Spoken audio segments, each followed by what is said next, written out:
Assalamualaikum warahmatullahi wabarakatuh. Apa kabar, sahabat-sahabat semua? Saya Dr. Piprim di sini kembali akan sharing melalui channel YouTube ya, Dr. Piprim Channel. Insyaallah ke depan ini mudah-mudahan saya bisa banyak sharing di YouTube juga ya. Ada beberapa pertanyaan dari rekan-rekan saya yang menanyakan, jadi sebetulnya kalau kita tertular COVID ya, mesti banyak makan atau banyak tidur biar nggak jadi fatal ya. Karena sebagian ada yang menyatakan kalau terkena COVID makan gitu ya. Sedangkan pada beberapa kesempatan saya menyatakan yang sebaliknya, kalau di awal serangan COVID kita justru harus banyak tidur dan puasa. Ini mana yang betul? Karena ada dua pendapat yang cukup kelihatannya seperti bertentangan, padahal kita nanti bisa cari solusinya. Ya, memang ada saatnya puasa dan ada saatnya banyak makan, tapi jangan terbalik. Ya, coba kita lihat bagaimana evidence yang ada sehingga nanti kita tidak salah arah. Ya, jadi judul video kita adalah kalau tertular COVID banyak makan atau banyak tidur gitu ya. Nah, ini dia. Jadi banyak makan atau banyak tidur? Jangan salah pilih, sebab ketika salah pilih sekarang ini ICU sudah penuh ya. Rumah sakit sudah penuh. Jangan lagi kita tambahin dengan kita atau keluarga kita ya, gara-gara salah treatment ya. Tertular COVID malah dikasih makan banyak-banyak ya misalkan ya. Nah, yang pertama ya tentang tidur ya. Rupanya kualitas tidur ya, tidur yang buruk ya, poor sleep itu berhubungan dengan recovery yang lambat dari limfopenia dan meningkatnya kebutuhan rawat di ICU pada pasien-pasien yang sudah dirawat karena COVID. Nah, ini ada studi retrospektif ya, cohort. Jadi cukup menarik ini, bahwa kualitas tidur yang cukup itu sangat-sangat penting untuk mencegah fatalitas COVID. Ya, ini juga sudah sering kita sampaikan ya tentang kualitas tidur ini. Nah, ini data ini menunjukkan bagaimana good sleep itu yang merah ya, yang pink, dibandingkan yang poor sleep itu yang hijau ya. Kelihatan sekali bedanya bahwa pada yang kelompok yang tidurnya cukup ya, recovery dari nilai limfosit maupun NLR ya, atau neutrophil to lymphocyte ratio itu berbeda sangat signifikan ya secara statistik juga ya. Nah, kemudian ini juga di tulisan ini kita bisa lihat bagaimana sistem imun itu membuat kita tidur ya, membuat kita harusnya tidur ya, karena ada perubahan pola tidur pada saat kita sakit ya, terserang oleh patogen di awal-awal itu tidur kita menjadi tidur non-REM ya, non rapid eye movement ya. Pada saat tidur non-REM inilah yang memungkinkan tubuh kita jadi membentuk pola pertahanan tubuh, diantaranya ada demam ya, yang bisa sebagai eliminasi dari patogen tadi ya. Jadi how and why the immune system makes us sleep ya. Bagaimana dan mengapa sistem imun itu membuat kita tidur ya. Di sini disebutkan bahwa good sleep is necessary for physical and mental health ya. Jadi tidur yang cukup itu sangat-sangat perlu untuk kesehatan fisik maupun kesehatan mental. Jadi kalau kita sedang lelah secara fisik, lelah secara mental, apalagi stres karena terdiagnosis COVID ya, segeralah tidur. Untuk apa? Untuk meningkatkan kualitas sistem imun kita ya.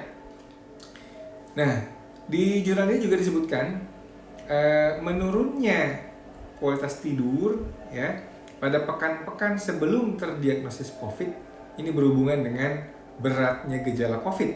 Ya, jadi ini yang mungkin juga jadi perhatian buat rekan-rekan sejawat, dokter jaga ya. Jangan sampai kita punya utang tidur nih. Ya, kalau sudah banyak begadang jagain pasien, usahakan bisa bayar tidur dengan kualitas yang cukup. Supaya apa? Supaya sistem imunitas kita juga tetap terjaga baik ya. Karena ini berhubungan dengan beratnya penyakit COVID andai kita buruk kualitas tidurnya ya. Nah, rekan-rekan sekalian, jika kita bisa tidur dengan nyenyak ya, sepanjang atau senyenyak mungkin yang bisa kita lakukan, maka sudah otomatis orang tidur itu pasti puasa. Di sisi lain memang ada yang disebut dengan anorexia of infection as a mechanism of host defense. Jadi anoreksia atau tidak mau makan karena infeksi patogen ya, itu sebetulnya adalah mekanisme dari pertahanan tubuh ya. Pada tahun 79, jadi Yunani cukup lama ya, sudah 40 tahun lebih ya. Murray ya, ini melakukan sebuah penelitian yang cukup menarik ya. Mereka ingin tahu kalau tikus diinfeksi ya, ada bedanya nggak dipaksa suruh makan ya, dengan dibiarkan aja makan semau sesuai dengan selera makannya ya. Karena memang ini mungkin juga dari dulu sudah ada kebingungan ya, kalau sakit itu ayo paksakan makan gitu, atau memang harus puasa gitu ya. Nah, ini penelitiannya sangat menarik ya. Mereka bikin 4 grup 1, 2 itu tidak diinfeksi tikusnya, grup 1 10 tikus, grup 2 30 tikus sebagai kontrol, tidak diinfeksi, disuruh makan semaunya tikusnya, dan juga dipasangi selang tapi kosong ya, tidak dimasukkan apa-apa. Grup 3 dan grup 4 itu diinfeksi ya, ada 30 tikus masing-masing, diinfeksi, disuntikkan bakteri Listeria monocytogenes yang ini cukup fatal buat tikus ya. Dipasang selang di grup 3 tapi tidak dimasukkan apa-apa. Sedangkan di grup 4 ada 30 tikus dibiarkan makan semau dia dan plus dipaksa makan dimasukkan lewat selang ya. Apa yang terjadi ya? Tikus yang diinfeksi bakteri Listeria monocytogenes ini dan dibiarkan makan semaunya ya, 17 dari 30 dia tetap hidup dan 13 dari 30 mati ya. Tetapi coba kita lihat, tikus yang dibiarkan makan semaunya dan kemudian dipaksa memberikan makan lewat selang ya, hanya 2 yang hidup ya, 28 dari 30 ini mati. Jadi dahsyatnya ketika seekor tikus sedang diinfeksi, dimasukkan bakteri patogen yang fatal buat dia, kemudian dia dipaksa diberi makan tambahan lewat selang, malah justru bikin mati tikusnya ya, bukan malah bertahan hidup ya. Ini hati-hati nih ya, walaupun ini pada tikus, tapi kira-kira ya kita bisa tahu bahayanya memaksa makan pada saat-saat sedang infeksi awal ya. Nah, pada tahun berikutnya, acute starvation protects mice against Listeria monocytogenes ya. Di tahun berikutnya ada penelitian yang berbeda ya. Ini Edward J. Wing dan James B. Young.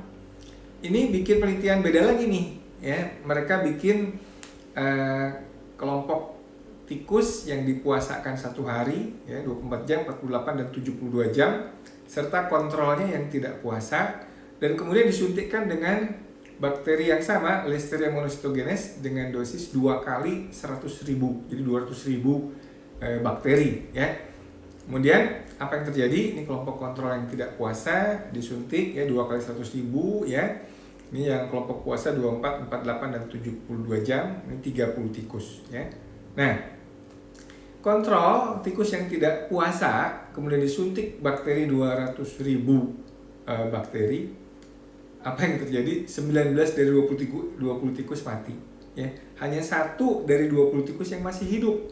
Jadi pada kontrol tikus yang tidak puasa dan disuntik bakteri yang ganas, ya, tikusnya 19 dari 20 mati, ya. Ini luar biasa, ya. Apa yang terjadi pada kelompok yang puasa 1 hari?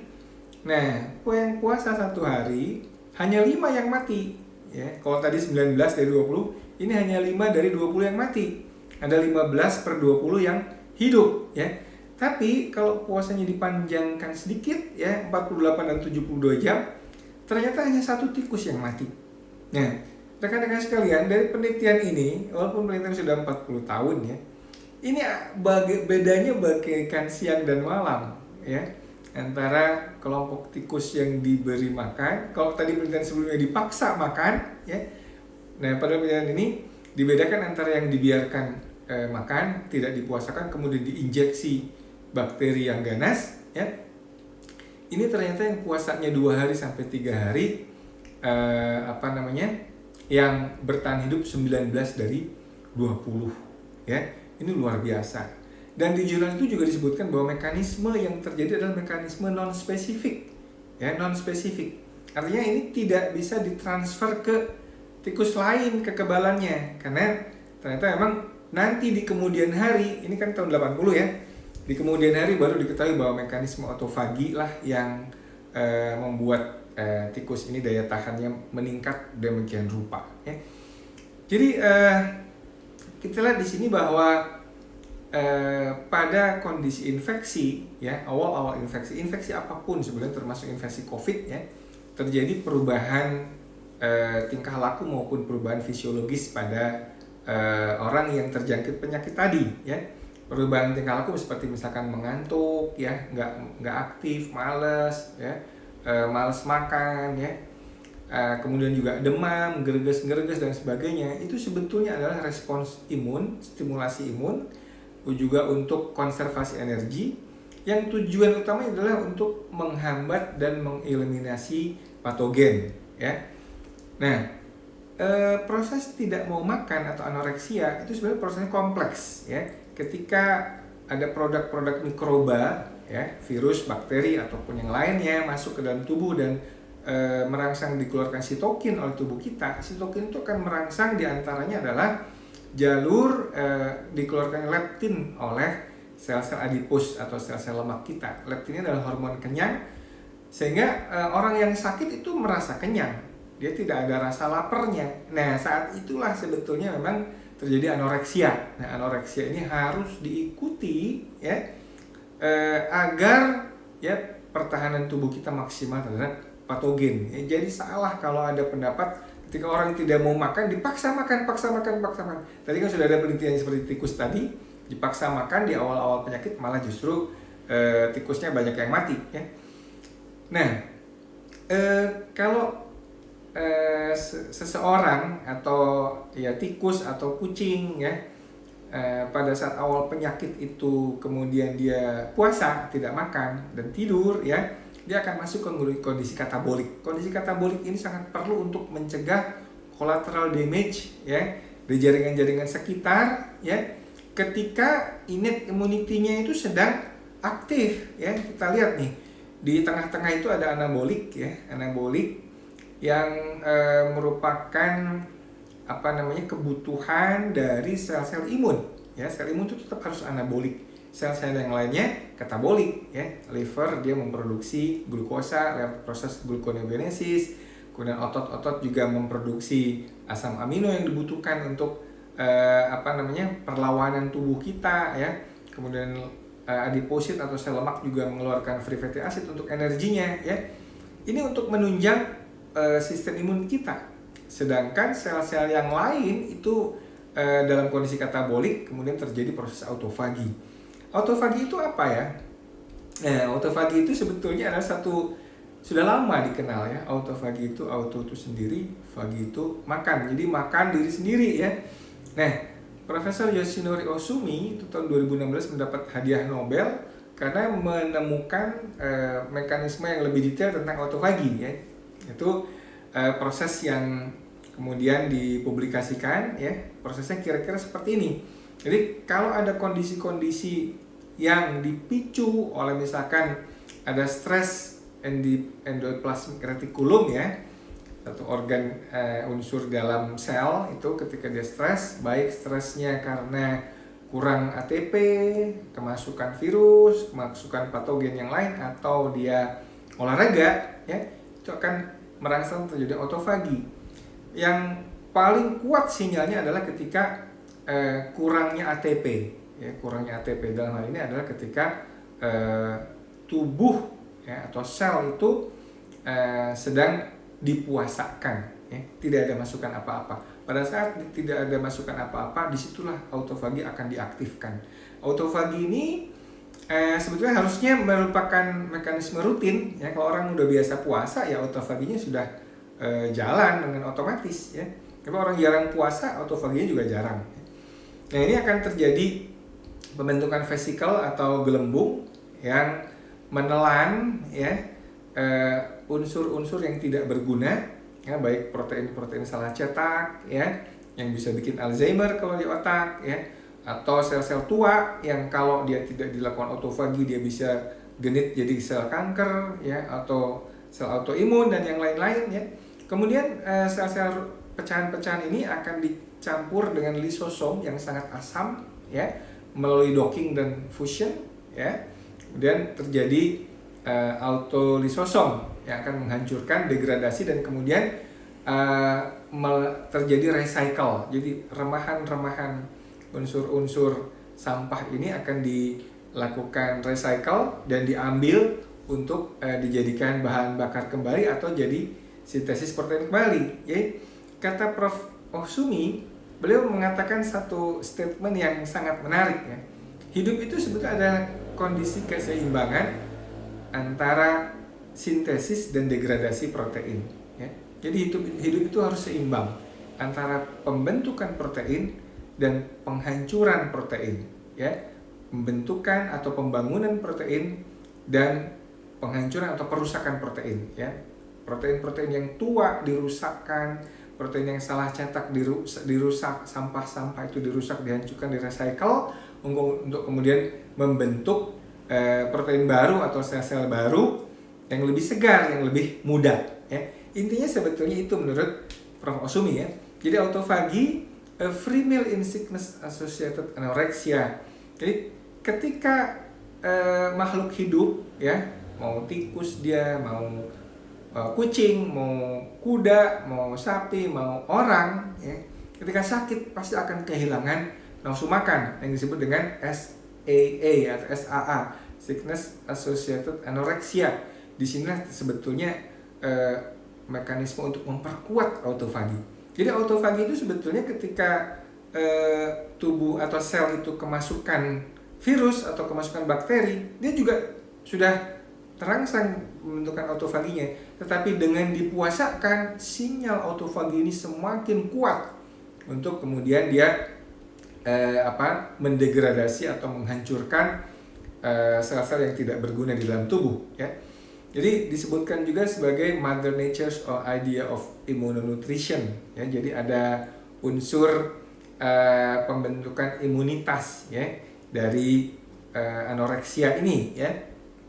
Nah, kira-kira begini autofagi secara gambarannya. Sebelum adanya autofagi, tubuh kita itu penuh sampah ya.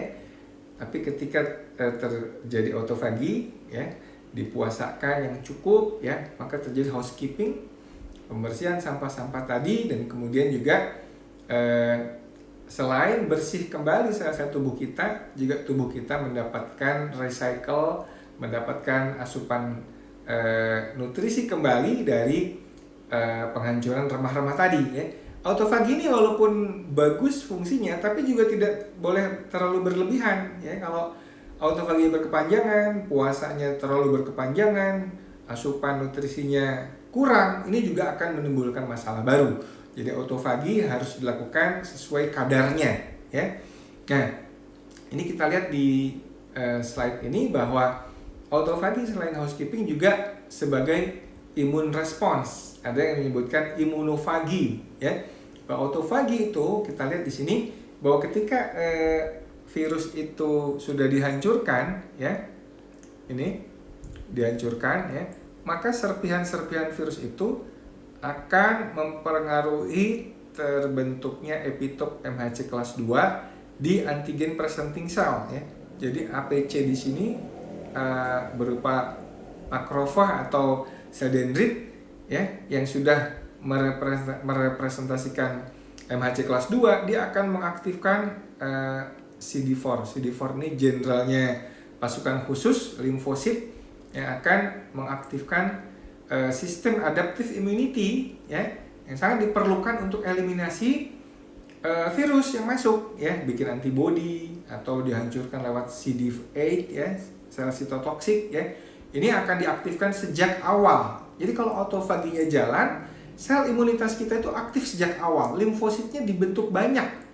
Makanya NLR atau neutrophil to lymphocyte ratio ya, itu limfositnya tinggi ya. Jadi NLR-nya normalnya di bawah sekitar 2,5 atau dari 3 ya. Kalau yang NLR-nya tinggi artinya limfositnya rendah, neutrofilnya tinggi. Nah, ini yang berat biasanya ya. Sehingga limfosit yang diaktifkan sejak awal ya terbentuk banyak, itu akan membuat cytokine storm-nya jadi tidak jadi atau tercegah ya. Nah, kalau tadi ilmu-ilmu lama ini ternyata di jurnal-jurnal baru juga masih tetap konsisten ya, bahwa intermittent fasting ya, puasa intermittent itu bisa sebagai priming tool ya. Priming tool itu adalah modalitas atau alat untuk memulai ya pertahanan tubuh melawan infeksi COVID ya. Jadi ada keselarasan antara restriksi kalori, autofagi, dan respons imun. Jadi sangat-sangat penting adanya puasa di awal serangan COVID ke dalam tubuh kita untuk memulai ya respons imun adaptif terutama ya. Karena pembentukan antibodi itu ya kalau dari awal ya sudah diinisiasi dengan puasa ya, insya Allah virus itu akan cepat dihilangkan oleh tubuh kita. Tapi kalau tidak ya, justru orang dipaksa makan ya, makan banyak-banyak, maka nutrisi dari makanannya akan dimanfaatkan oleh virus untuk berkembang biak secara cepat sekali dan autofaginya tidak terjadi. Kalau autofagi tidak terjadi, maka tubuh akan kedodoran dalam melakukan serangan balik ya berupa adaptive immunity untuk membentuk antibodi dan sebagainya ya.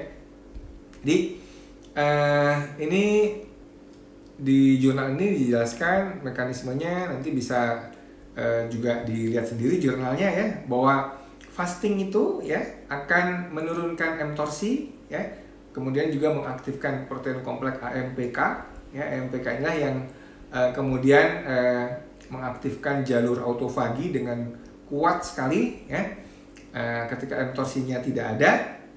Jadi mTORC dan AMPK itu salah satu aja. Kalau mTORC kuat karena makanan, AMPK-nya nggak ada. Kalau mTORC-nya nggak ada, AMPK-nya kuat ya. Ini menghancurkan virusnya sejak awal dia masuk.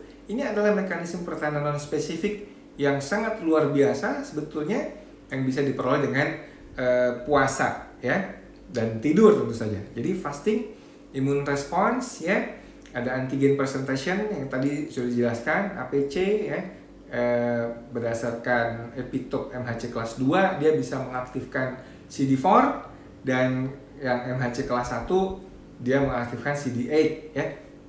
Nah, jadi kemudian virusnya sudah dihambat sejak awal mula dia masuk ya.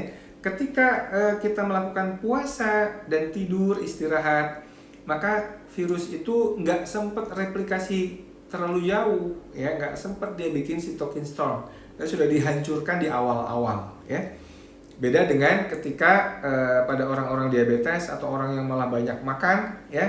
Nah, jurnal ini juga menyebutkan autofagi fights disease through cellular self digestion. Jadi autofagi di sini bisa memerangi penyakit-penyakit tidak menular ya, seperti Alzheimer ya dan lain-lain ya, kanker ya, dan juga bisa memerangi penyakit menular ya, seperti infeksi virus maupun infeksi bakteri.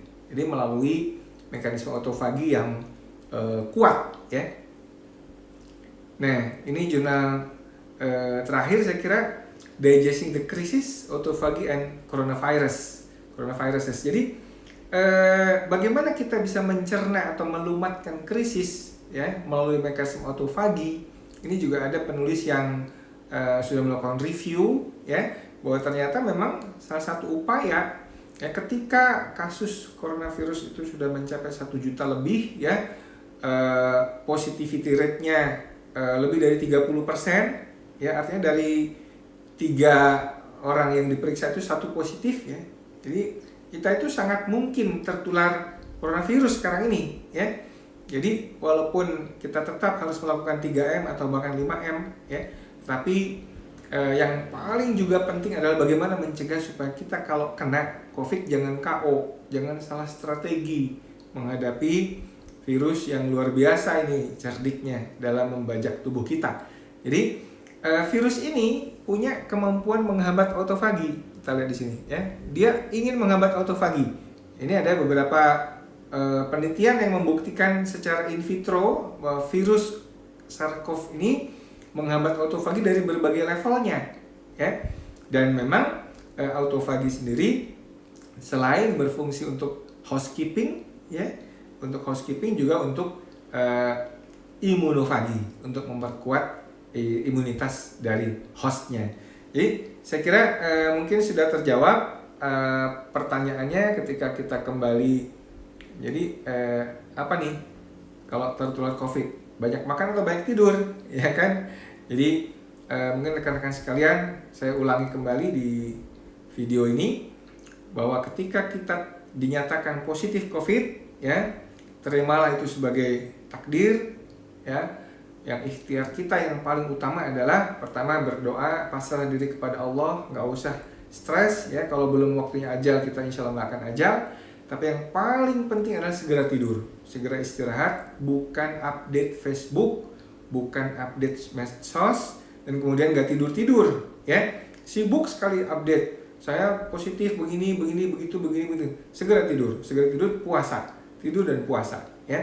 Dan ini bagian pertama, nanti bagian kedua insya Allah kita sambung bahwa kita harus tahu apa nutrisi yang digunakan COVID untuk berkembang biak, ya. Jadi setelah puasa dan banyak tidur, lalu kita lapar makan apa di awal-awal? Nanti kita sambung dengan video berikutnya. Terima kasih atas perhatiannya. Salam sehat. Insya Allah mudah-mudahan dengan pertolongan Allah dan ikhtiar yang sederhana ini kita bisa tercegah dari fatalitas COVID yang membuat kita butuh perawatan ICU. Naudzubillah min dzalik, ya, karena ICU sudah penuh, ya. Walaupun ikhtiar ini secara teoritis ya insya Allah akan berhasil ya, tetapi namanya ajal adalah di tangan Allah Subhanahu wa taala, ya. Orang tidak bisa maju ajalnya dan tidak bisa mundur, ya, walaupun sehat-sehat banyak juga yang ajal karena ketabrak mobil dan sebagainya, ya. Jadi mungkin pesan saya kembali, jangan menyikapi COVID ini dengan stres, ya, sehingga susah tidur, sehingga istilahnya depresi berkepanjangan, itu akan juga melemahkan sistem imun kita, ya. Salam sehat, salam istirahat, ya, salam tidur dan salam puasa. Terima kasih. Assalamualaikum warahmatullahi wabarakatuh.